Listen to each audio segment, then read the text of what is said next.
else leading up to this, but we will talk to them about the Cotton Bowl and the Baylor game coming up. But first, boy, you had to get past SMU, and Ramon Flanagan and the Ponies gave you some trouble last week. I think the thing you look and see, Matt, this is fun. Folks that love college football enjoy watching these highlights today because there's two good football teams that are incidentally all going to the WAC. Good teams right here.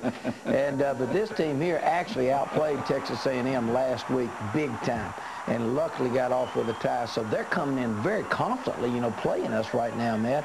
And they always think they can beat Rice anyway. So this was a tough game. We started off like a house of fire. I couldn't have been prouder of our offense and defense, the way we started the game. And the first half was as good a half as we played all year. Kicking game, everything went well. We had a good drive going right away. The very first time, here's Josh running the option. Doesn't look real pretty. He just carries the ball, makes about 7 or 8 yards, takes what the defense gives you. And the thing we've done, we've been getting better each and every week in one aspect of our game. Here's the option, reading the triple option, pitching out to Jimmy Lee, making 6 yards, and getting the ball to our running backs. 2 seniors, Byron Costa and Jimmy Lee, have really done a tremendous job.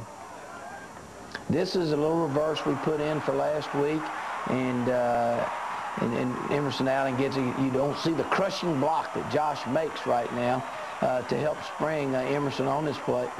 Good blocking by our line. Bobby Gray came on down. Eric Over did a good job. Bobby Gray in the end zone made a good block. But we had a great drive. We were ahead 7-0 right away. You had stopped them on their initial drive, then you go down and score. You're in great shape, up 7-0, and then here comes SMU again. Well, SMU does a good job. This is ND Kalu, and just to get that kind of pressure on him was tremendous because ND had not practiced all week, had growing pools, and actually we didn't know how much he would be able to play, to be honest with you, but he almost got a sack. So he's only 1 away from the record. How much will he play today, Coach? Do not know. It just depends really how long he can stay healthy in the ball game. He'll play a little bit, but not a lot. And here we go with this. SMU still has the football, but they really couldn't get the offense on track there at any time in the first half. Well, you look and see right here. This is a big look at senior Ed Howard. ND Kalu is usually the man doing blocking our middle block. He was injured, and we put Ed Howard in there, and there's nothing finer. Ed's made some big plays. You remember the onside kick he recovered against Texas? Let's look at it again. Look at his leaping ability. The defensive line had a tremendous surge right up the middle, and then made it where Ed could jump. That's big. I think he was right behind Brenton Goins. Yeah, Brenton was going through, and they just made a heck of a pile. We come right back and are moving the football again. Here's Josh making another 7 or 8 yards. And the thing we're doing right now is that we've controlled, we're going, trying to wait till the end of the quarter right now so we could change. We didn't get in a hurry to run this option play. He gave us a chance to hand the ball to Spencer. We got good blocking. Good article by Spencer in the paper this week, too. He and his dad, wasn't that nice? That was great. Here's another good play, a tough play right here. Byron Costa bouncing around like an old pinball on a machine going around. You know, he surprises a lot of people with that leg drive. I was talking with Coach Brinson early this week. He's tough. So tough. He's tough, and that's him blocking this time for Jimmy Lee. Those two guys really complement each other. Yancey Evans has come in to give us 3 backs. We're rotating there in the backfield. Pat Callahan. Look at Pat running. That's a tough nut. So go, Pat. He continues to do a good job of coming in and spelling Spencer. He's done a great job. Jamie Whitlock, remember the great things he did early in the year, too, and he's still available. Here we're on defense. Emmett Waldron. Emmett had his finest game since coming back, and we really tickled to death with him. And for a senior to get back and be able to make the plays that Emmett's doing, he's just a great person. Almost had a big turnover right there. Yeah, we got 3 or 4 turnovers in the ball game, and unfortunately we're giving the ball up too much ourselves because our net is not real good, and we've got to protect the ball better. Our kicking game, it continues to be good and give us some good field position. This is the second series. It's only 7-0 right here, folks. We put in freshman Chad Nelson from Louisville. We've been wanting to put him in a close ball game, and look how he responds. Good job. This was a 3rd down play. He makes 5 yards to keep the chains moving, keep us on the field. But for his first drive, I thought he came in. He executed the option well. He got us in the right plays as a quarterback. And watch this play.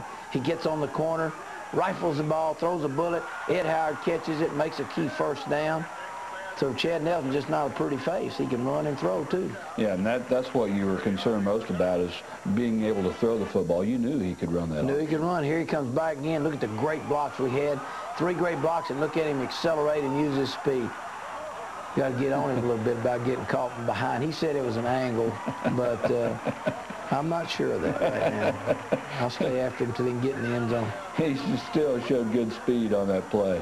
Here we come in, and we finally get a good power play, and Spencer George keeps his leg drive, goes off the left side, gets a second touchdown. Had the ball 3 times right now. We turned it over once, had 2 drives for scores, and, you know, we're playing good. Defense has shut them out, kept them out of the end zone, blocked a field goal, and that's our fans. We had a great day. Wasn't it a beautiful day just to be out at Rice Stadium? There isn't a prettier place to watch a game. Everybody thought it was going to be another rainy day, and boy, it was anything but. It was just turned out gorgeous. So all you folks watching this, as soon as the TV's off, you get you a bite to eat and come on out to the stadium this afternoon. Kick off into 2:30, so you got a chance to get here and enjoy this. This is a game that folks don't want to miss. No, sir. You don't want to, and we don't want you to. Oh, good job. Create that ball. Look at that. Look at Flanagan. Look at everybody going to the ball. Larry Izzo. How many times we mentioned his name? Jeff Sal's coming. Larry Izzo. LT. Good job.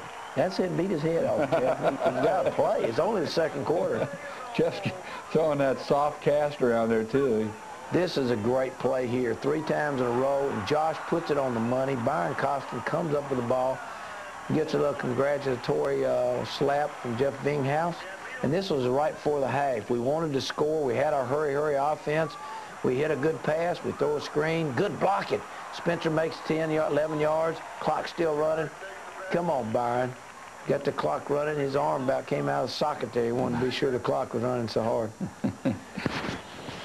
Well, we turn the ball over is what happens here, and then they punt to get the ball back, and with about 6 seconds to go, we go in. It's 14-0, and that really was our finest half. We squandered. It should have been 28-0, but we didn't.